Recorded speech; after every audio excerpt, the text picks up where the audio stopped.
Assalamualaikum, halo. Ada saya Moza Pramita. Saya Venita. Dan saya Irka. Kita semuanya tua tapi keren.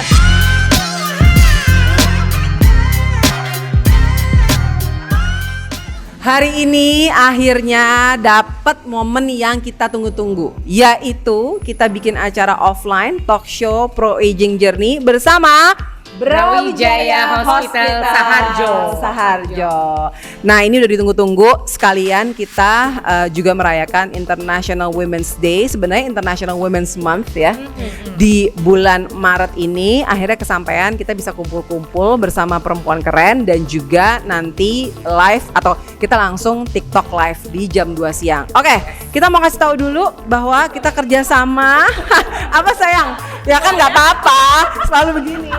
Kita di sini kan kerjasamanya sama Brawijaya Hospital Saharjo. Terus ada yang udah nyoba nih, Abus, Ibu Feni? Udah nyoba? Jadi kemarin ini minggu lalu saya udah cobain si automated breast ultrasound system. Nah, ini juga salah satu yang jadi keunggulannya Brawijaya Hospital Saharjo karena setahu saya informasinya untuk di Jakarta sendiri itu baru ada 2. Salah satunya adalah di sini. Nah, kelebihannya adalah bahwa ini menggunakan ultrasound. Jadi tidak ada radiasinya gitu. Dan nggak sakit yang dipencet-pencet gitu ya, Pak? Sakit sih Lumayan sebenarnya. Jadi bukan sakit tapi kurang nyaman, tapi tetap harus dijalanin tanpa harus ada yang sakit. Nggak mau, takut gitu.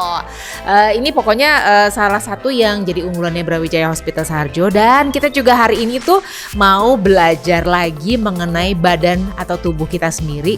Karena terus terang aja, begitu kita ngalamin yang namanya gejala menopause, masuk menopause, banyak banget perubahan. Jadi ada yang menarik nih, Irka juga sudah menjalaninya. Kita udah melakukan medical check up, bener nggak Irka? Betul. Nah, kalau gue itu menjalankan medical check up khusus untuk female ya. Karena kamu female kan? Iya betul. Jangan sampai male. Apa sih untuk female bedanya? Nah, bedanya kita juga cek adalah teen prep. Teen prep itu adalah salah satu cara seperti pap smear, cuman akurasinya lebih akurat, lebih tinggi dibandingin pap smear. Caranya sih sama, colek dikit gitu ya. Colek, masukin ke alatnya, terus kita tunggu sekitar 3 hari, kemudian baru keluar hasilnya. Gitu. Oke. Fen, tambahin Fen. Ya, jadi intinya sih sebenarnya kenapa kita bekerja sama dengan Brawijaya Hospital Saharjo adalah kita pengen meningkatkan awareness kepada para perempuan untuk kita tuh nggak boleh hanya mengurusi suami dan anak-anak. Kita juga harus merawat diri kita sendiri. Bukan cuma hanya kecantikan yang di luar, tapi juga tubuh kita yang di dalam. Karena kalau kita sakit, satu rumah berantakan. Betul? Udah. Ya kan? Hari ini kita minta izin sama keluarga memanjakan diri, kita kumpul di Tua Tapi Keren di Pro Aging Journey, sebuah talk show yang akan kita ramu buat para perempuan keren supaya bebas. Karena kadang-kadang kalau kita di ruang kerja dokter gitu atau pada ruang praktek dokter tuh kadang-kadang gini, nah ini jadi terbatas ya. Ini kita 2 jam nih, 2 jam. Bebas sama dokternya, kita akan ngobrol-ngobrol. Kita akan ikuti mulai dari sekarang. Apa sih itu perimenopause dan menopause? Kalau udah dibilang menopause, itu berarti udah 12 bulan tidak mendapat menstruasi 12 bulan berturut-turut. Nggak Nggak jeda, dapat nggak apa, 12 bulan berturut-turut tidak mens. Oke. Itu udah definisinya menopause. Nah, kemudian di saat itu apa sih yang terjadi di saat menopause itu? Jadi sistem tubuh kita ini, jadi tubuh kita tidak lagi menghasilkan hormon reproduksi. Kalau cewek kan hormon reproduksinya itu estrogen, progesteron. Itu yang ada di indung telur, yang biasanya dari kita bayi juga sudah ada, dan waktu kita pubertas dia keluar sebagai proses ovulasi ya. Dan pada saat kita sudah menikah, bukan menikah, maksudnya pada saat kita sudah pubertas itu dia sudah siap untuk dibuahin ya. Nah, sel telur itu ada umurnya, jadi dia akan ada di end-nya gitu di produksi. Nah, di saat itulah tidak lagi dihasilkan estrogen dan progesteron. Nah, kenapa dia menjadi happening banget di saat tidak dihasilkan ini estrogen progesteron? Karena dia mempengaruhi organ-organ di tubuh kita. Mulai dari otak, kemudian kulit, ya, kemudian jantung, kemudian organ reproduksi, kemudian daerah urogenital, ya, sistem urogenital, dan kemudian juga yang paling khas banget nih awal-awal kita alamin itu vasomotor, yaitu di pembuluh darah kita. Pembuluh darah, nah Tadi ini dikasih kipas kan? Kenapa? Itu tadi tiba-tiba orang gak kepanasan, AC udah 16 kita kepanasan sendiri. dia sampai tahu loh, nah AC 16 itu gue banget. 16 aja gue tetap kepanasan. Nah, oke. Itu yang bikin kenapa sudah tahu nih keluhan ini dari vasomotor, karena tiba-tiba pembuluh darahnya melebar, mengecil sehingga menimbulkan gejala seperti kepanasan atau Oke. berkeringat. Orang kedinginan kita berkeringat di saat itu. Jadi itu gejala-gejalanya ya, Keringat Dok malam. ya. Oke. Nah, ada juga gejala-gejala yang mungkin tidak disadarin.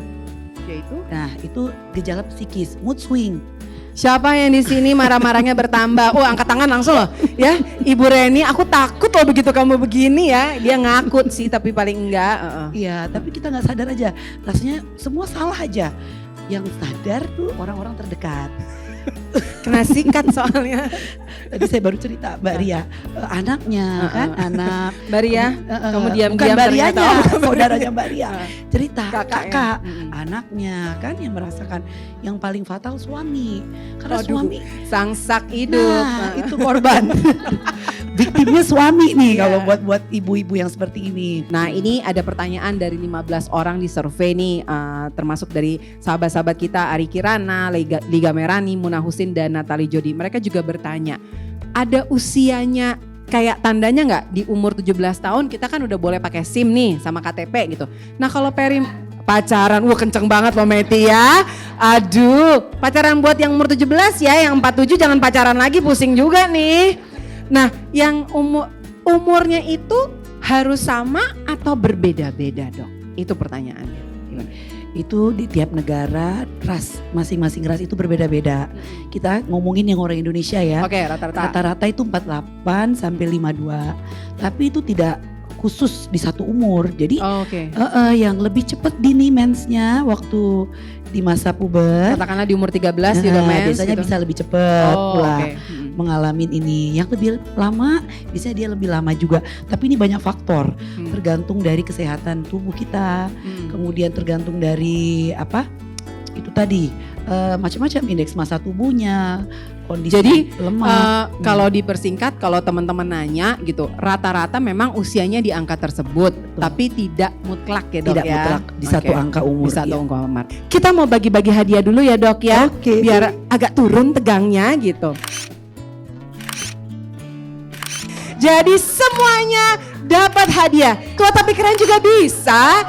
Everyone get a prize from Utama Spice. Ini ada fakta Gimana, yang Dok? menarik ya. Nah, gimana Jadi, faktanya? Ini Disimak ibu-ibu, fakta menarik hubungan berat badan dengan osteo. Dokter sampai, aduh gak enak nih, takut diserang lagi sama ibu-ibu. Gimana, Dok? Nah ini buat saya juga advantage ya, karena kan saya gede ya. Jadi sebenarnya yang berat badannya agak berlebih itu dia slim, kemungkinan untuk osteoporosis lebih kecil. Tuh. Apa-apa? Ayo, yang gak dengar apa? Ayo. Aduh. Nah, olahraga apa yang baik khususnya untuk yang sudah dideteksi osteoporosis atau yang beresiko osteoporosis? Itu pertanyaan terakhir. Kalau yang sudah dideteksi osteoporosis, kita medication dulu ya tentunya ya. Nah kita nggak bisa ada gerakan-gerakan yang berbahaya karena tulangnya fragile. Tapi untuk yang berisiko osteoporosis atau untuk menghindari osteoporosis itu emang olahraganya harus ada weight. Jadi mungkin kalau perlu ada personal trainer atau di YouTube sebenarnya banyak sekali. Udah tinggal ikut aja ya, Dok. Jadi ada muscle strengthening workout for osteoporosis gitu.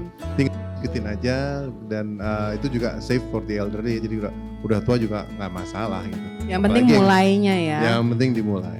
Oke. Harus dengan weight pokoknya. Nggak bisa jogging aja, nggak bisa. Nggak bisa. Nah, yoga bisa nggak? Nggak bisa juga. Nggak bisa juga. Oke, ya. Harus ada weight, Harus ada weight.